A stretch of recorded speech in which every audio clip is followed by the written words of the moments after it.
the heart of Agwazaki, a small Hausa village surrounded by rolling hills and farmlands. Life was simple yet full of tradition.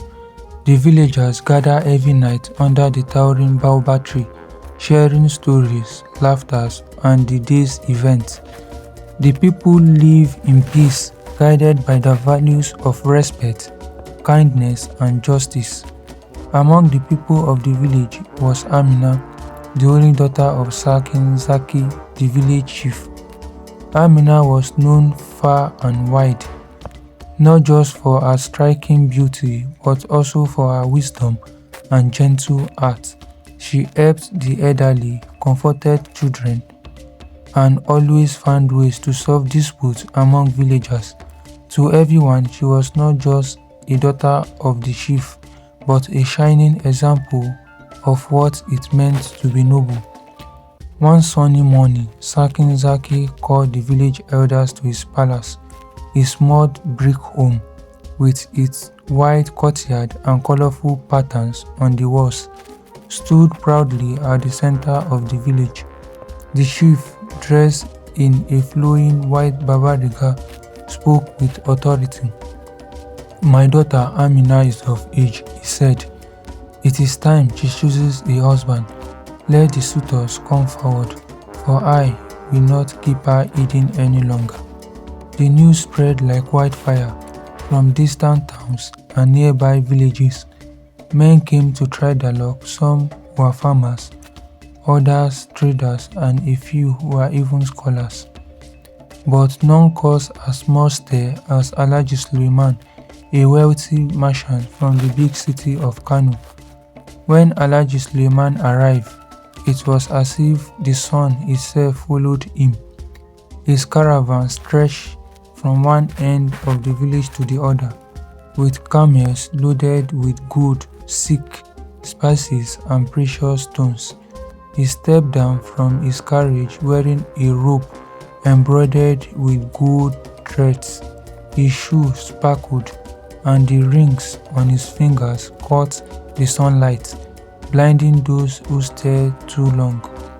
"Where is Sakin Zaki?" he bloomed, his voice as loud as the beating of a royal drum. "I, Alhaji Suleiman, have come to ask for his daughter's hand in marriage. She shall lack nothing as my wife."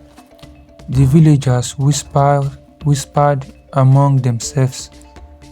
Some were awed by his words, while others wondered if such riches could bring happiness.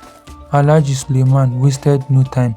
He ordered his servants to unload the gifts: baskets of gold coins, bowls of fine silk, jewels of sweet honey, and even a white horse. He presented them to Sakin Zaki with a proud smile. "Your daughter deserves the best," he said, "and I am the best man for her." Sakin Zaki nodded thoughtfully, but did not give an answer.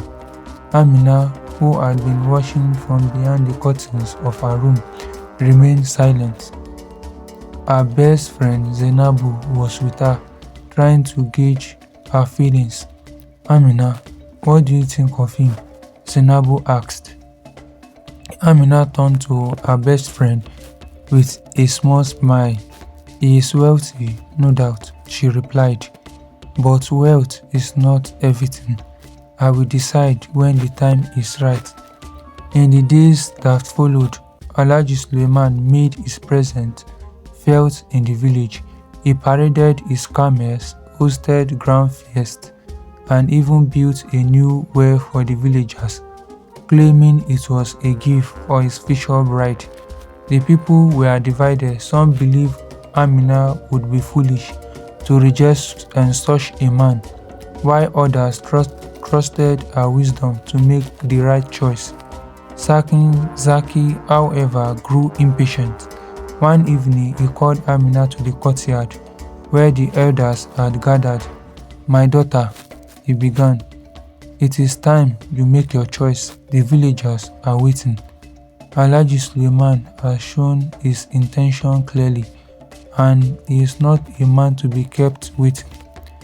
Amina looked around the courtyard. The elders nodded in agreement with her father. Amina saw Alhaji Suleiman standing in the corner, his chest puffed out and a smug smile on his face. She also noticed the villagers peeking in from the gates, their faces filled with curiosity. "I understand, father," Amina said calmly, "but allow me some time to think. Marriage is not something I can rush into. I need to be sure." Her response left the crowd in suspense. Alhaji Suleiman's smile faded away, but he said nothing. Amina walked away, leaving whispers and murmurs in her wake. That night she confided in Zainabu. "I see something in Alhaji Suleiman that troubles me," Amina said. "His wealth cannot hide his arrogance. Let the village wait. My decision will come, but it will be my own." As the moonlight bathed the quiet village, everyone waited eagerly for Amina's answer, unaware of the storm her decision would soon unleash.